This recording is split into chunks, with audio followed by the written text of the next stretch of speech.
बचपन से लेकर हमारी मृत्यु तक हमारे साथ जो कुछ भी गलत घटनाएं घटती हैं, जो कुछ भी गलत होता है, वो सब बातें हमारे हृदय पटल पर छप जाती हैं। वो हमें हमेशा याद रहती हैं। हम इन्हें चाहकर भी भुला नहीं सकते। लेकिन जब भी हमारे साथ कोई और नई घटना घटती है या फिर हमारे साथ कुछ गलत होता है, तो हम अपने आप से ये ज़रूर कहते हैं कि हमारी तो किस्मत ही खराब थी, हमने तो पूरी कोशिश की थी, या फिर हमारा तो कोई दोष ही नहीं था। और जब हमारी किस्मत ही खराब है तो हम कर ही क्या सकते हैं। अगर आप भी यही सोचते हैं और यही मानते हैं तो आज की ये कहानी आपके लिए ही है। बहुत समय पहले की बात है। किसी नगरी में एक व्यक्ति रहा करता था। वो अपनी किस्मत को लेकर बहुत रोया करता था। उसे लगता था कि उसकी किस्मत बहुत खराब है और भगवान ने ना जाने क्यों उसकी किस्मत ऐसी लिखी है। एक दिन वो व्यक्ति एक सड़क से होकर गुजर रहा था। तभी उसने देखा कि एक बौद्ध भिक्षु ध्यान में लीन बैठे हुए हैं। वो उन बौद्ध भिक्षु के पास पहुंच गया और उनसे कहने लगा कि हे गुरुवर, क्या आप मेरी मदद कर सकते हैं। इस पर बौद्ध भिक्षु कहते हैं कि बताओ, तुम्हें क्या समस्या है और तुम यहाँ पर क्यों आए हो। वो व्यक्ति बौद्ध भिक्षु से कहता है कि हे गुरुवर, मैं बहुत दुखी हूँ, बहुत परेशान हूँ। मैं जो कुछ भी करता हूँ सब कुछ उल्टा ही हो जाता है।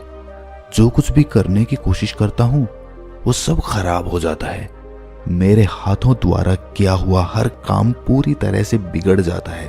फिर चाहे मैं उस काम को कितनी भी अच्छी तरह से क्यों ना कर लूं, कितना भी मन लगाकर क्यों ना करूं, लेकिन वो काम कभी भी सफल नहीं हो पाता। मेरी किस्मत मेरा साथ ही नहीं देती है। और मैं आज इसीलिए आपके पास आया हूं। मैंने सुना है कि आप सभी समस्याओं का समाधान कर देते हैं, तो आज आप मेरी समस्या का समाधान कर दीजिए। मेरी इस फूटी किस्मत का कोई उपाय बताइए। मेरी किस्मत इतनी खराब क्यों है? क्या आप मेरी इस फूटी किस्मत का इलाज कर सकते हैं, इसे ठीक कर सकते हैं? वो बौद्ध भिक्षु उस आदमी की सारी बातें ध्यान पूर्वक सुन रहे थे और फिर वो बौद्ध भिक्षु उस व्यक्ति से कहते हैं, फूटी किस्मत, कहाँ है तुम्हारी फूटी किस्मत? और तुम्हें कैसे पता कि तुम्हारी किस्मत फूटी हुई है?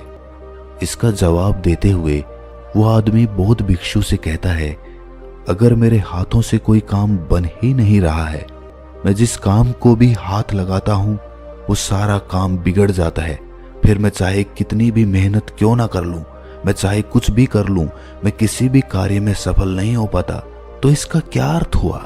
क्या मेरी किस्मत फूटी हुई नहीं है? जब मैं पैदा हुआ तो मेरे माता पिता गुजर गए। पास के ही एक अनाथ आश्रम ने मुझे गोद ले लिया था। मेरा पालन पोषण वहीं पर हुआ। और जब मैं बड़ा हो गया तो मुझे एक लड़की से प्रेम हो गया, लेकिन उस लड़की ने भी मुझे धोखा दे दिया। उस लड़की ने किसी और से विवाह कर लिया। ये सब देखकर मैं पूरी तरह से टूट चुका था। मेरा आत्मविश्वास पूरी तरह से बिखर चुका था। जैसे तैसे मेरे मित्रों ने मुझे संभाला। उन्होंने मुझे समझाया कि मुझे आगे बढ़ना चाहिए, मुझे इन सब चीज़ों को भूल जाना चाहिए। मैंने आगे बढ़ने की कोशिश की। मैंने अपने एक मित्र के साथ मिलकर एक छोटा सा व्यापार शुरू किया, लेकिन यहाँ पर भी मेरी किस्मत ने मेरा साथ नहीं दिया। मैंने जिसके साथ वो व्यापार शुरू किया था, मेरे उस मित्र ने सारा व्यापार मुझसे हड़प लिया और मुझे उस व्यापार से बेदखल कर दिया। मैं एक बार फिर से पूरी तरह से टूट चुका था। मेरे मन में अब केवल एक ही ख्याल था, मेरे इस तरह जीने का क्या अर्थ है? क्या मेरी किस्मत केवल धोखा खाने की है? क्या मुझे जीने का कोई हक नहीं? क्या मुझे खुशियां पाने का कोई हक नहीं? क्या मेरी किस्मत फूटी हुई नहीं है? क्या आप मेरी इस किस्मत को ठीक कर सकते हैं? इस पर वो बौद्ध भिक्षु उस आदमी से कहते हैं कि अच्छा ये बात है, तो बताओ कहाँ है तुम्हारी वो फूटी किस्मत? लाओ मुझे दो, मैं उसे अभी ठीक कर देता हूँ और तुम उसे लेकर फिर चले जाना। इस पर वो व्यक्ति कहता है, हे बंते, आप ये कैसी बातें कर रहे हैं? भला मैं अपनी किस्मत आपको कैसे दे सकता हूँ? किस्मत कोई ऐसी चीज तो है ही नहीं कि मैंने निकाली और आपको दे दी। वो तो दिखाई तक नहीं देती है। क्या आप ये बात समझ पा रहे हैं कि आप क्या कह रहे हैं? इस पर उस बौद्ध भिक्षु ने कहा, जब तुम्हें किस्मत दिखाई ही नहीं देती और ना तुम इसे लेकर के घूम सकते हो, तो फिर तुम्हें कैसे पता कि तुम्हारी किस्मत फूटी हुई है? फिर तुम्हें कैसे पता कि तुम्हारी किस्मत खराब है? इस पर वो व्यक्ति कहता है, हे गुरुवर, मेरे साथ सब कुछ हो चुका है, मेरा सब कुछ बर्बाद हो चुका है, उसके बाद भी आप ये कह रहे हैं कि मेरी किस्मत खराब नहीं है? मेरे साथ कभी भी कुछ भी अच्छा नहीं होता। मैं जो कार्य करने जाता हूँ सब कुछ गड़बड़ हो जाता है। अगर मेरी किस्मत सही होती तो मेरे सारे कार्य सफल होते। मुझे अपने व्यापार में भी धोखा नहीं मिलता। तो क्या आपको ये नहीं लगता कि मेरी किस्मत खराब है? इस पर वो बौद्ध भिक्षु उस आदमी से कहते हैं, बंते, मुझे तो तुम बिल्कुल ही ठीक नजर आते हो। तुम्हारा हाथ पैर पूरा शरीर पूरी तरह से स्वस्थ नजर आ रहा है। तुम अभी भी ठीक हो, चल फिर रहे हो, जीवन जी रहे हो, सांस ले रहे हो, और तुम अभी तक मरे भी नहीं हो। तो फिर तुम्हारी किस्मत कैसे खराब हो सकती है? यदि तुम्हारी किस्मत खराब होती तो तुम बीमार होते, या फिर तुम्हारे शरीर का कोई अंग पूरी तरह से काम नहीं कर रहा होता, या फिर तुम्हारे शरीर का कोई अंग होता ही नहीं, या फिर हो सकता है कि तुम मृत्यु को भी प्राप्त हो जाते। लेकिन जहां तक मैं देख पा रहा हूं ऐसा तो कुछ भी नहीं है। फिर तुम कैसे कह सकते हो कि तुम्हारी किस्मत खराब है? इस बार वो व्यक्ति झल्लाकर बौद्ध भिक्षु से कहता है, हे गुरुवर, लग रहा है आपको मेरी बात समझ में नहीं आ रही है।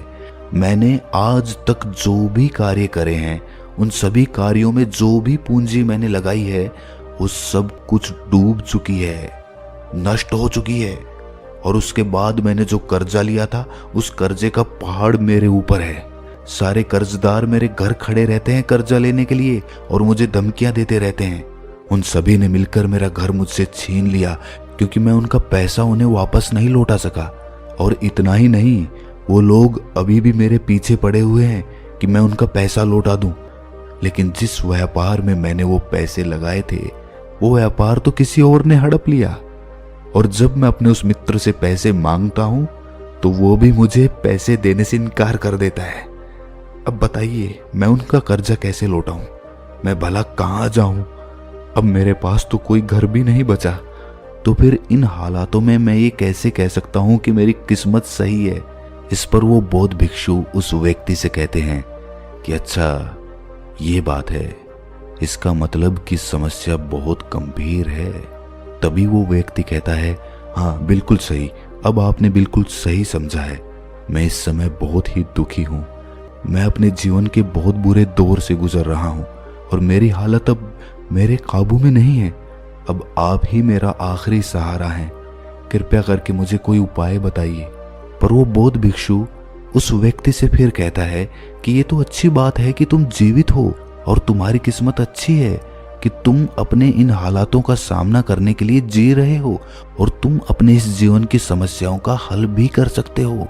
इस पर वो व्यक्ति दुखी मन से कहता है कि हे गुरुवर, लगता है अभी भी आप मेरी बात समझ नहीं पाए। इस पर वो बौद्ध भिक्षु उस व्यक्ति से कहता है कि नहीं, मैं तुम्हारी बात को अच्छी तरह से समझ चुका हूँ, लेकिन तुम मेरी बातों को नहीं समझ पा रहे हो।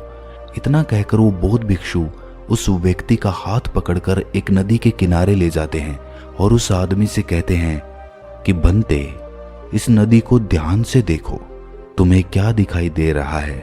वो आदमी कहता है कि नदी जोरों से बह रही है, इसका बहाव बहुत तेज है।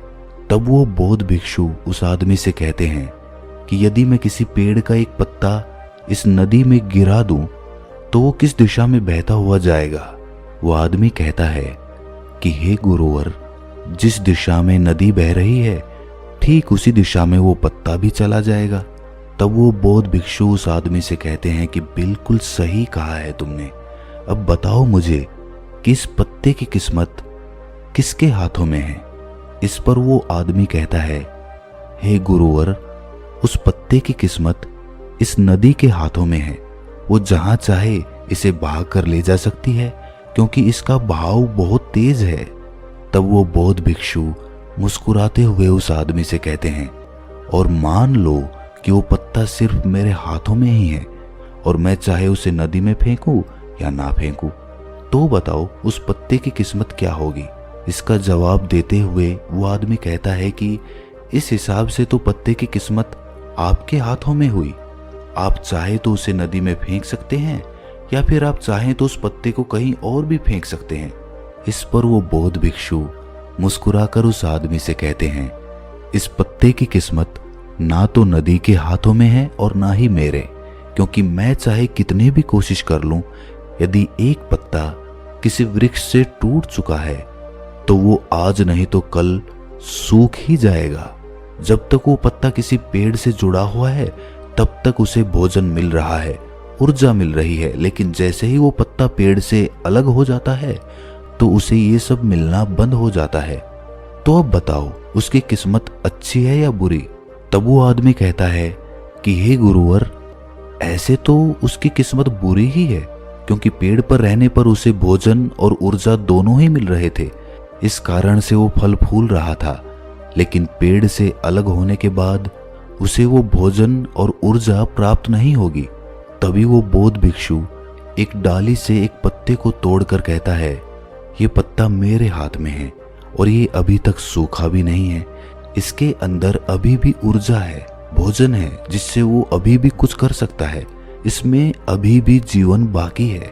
तभी अचानक जोर की हवा चली और उन गुरुवर के हाथों से वो पत्ता उड़कर थोड़ी दूरी पर जा गिरा।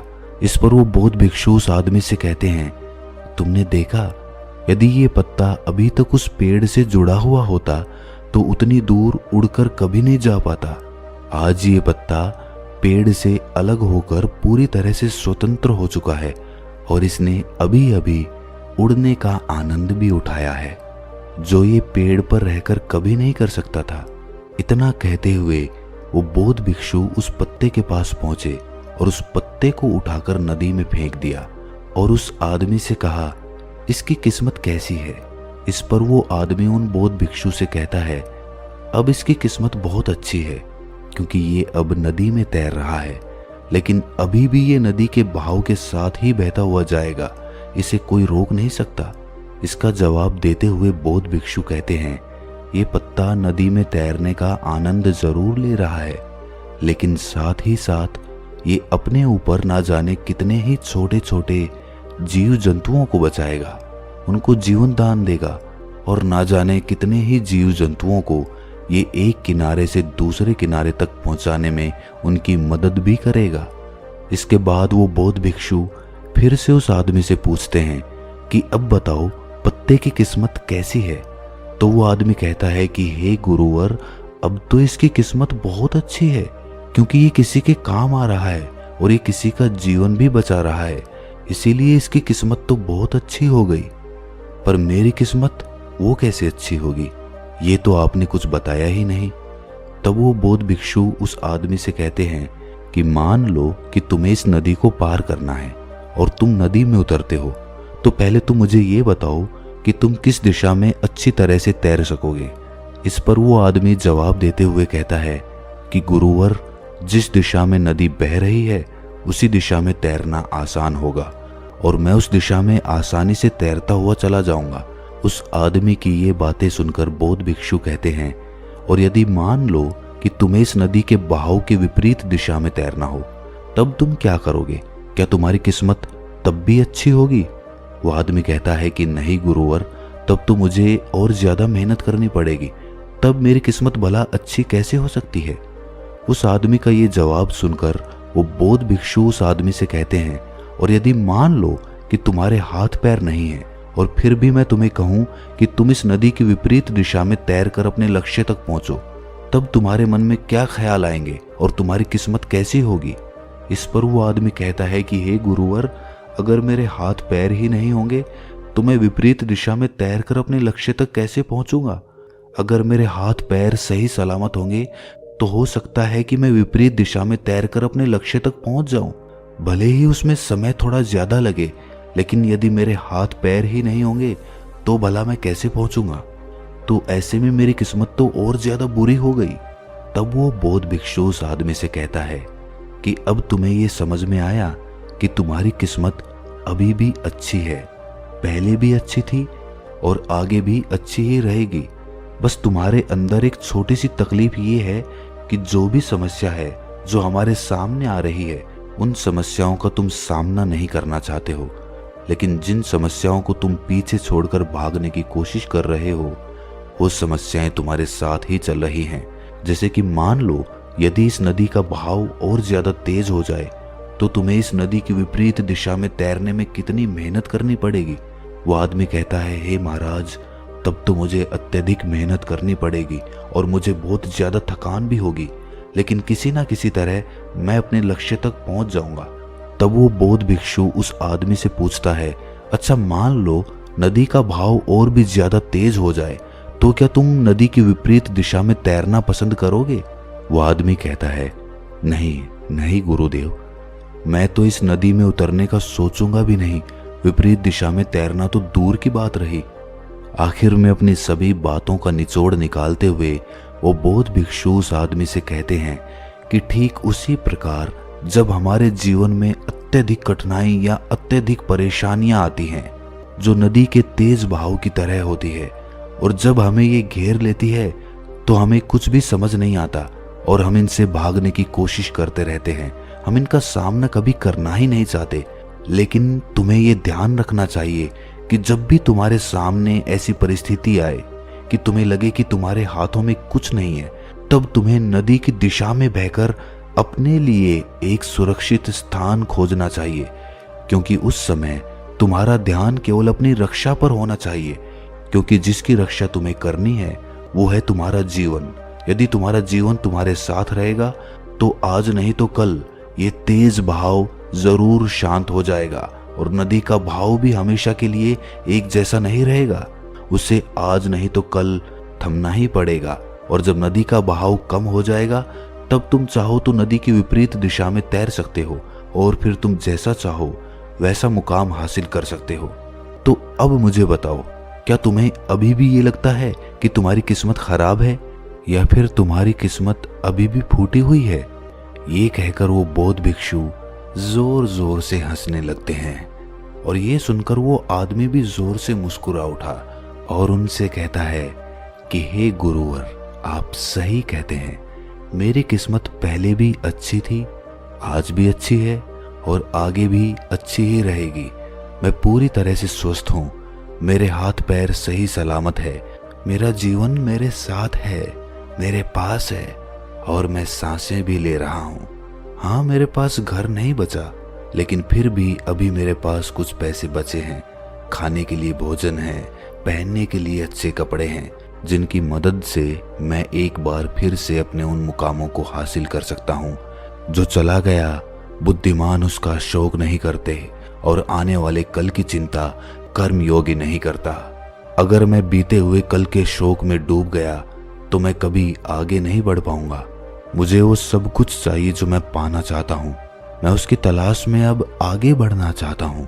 मैं वो सब प्राप्त करना चाहता हूँ और मैं वो प्राप्त करके ही रहूंगा, क्योंकि अब मैं उस पेड़ से अलग हो चुका हूँ जो मुझे बांधे हुए थी, मुझे रोके हुए थी।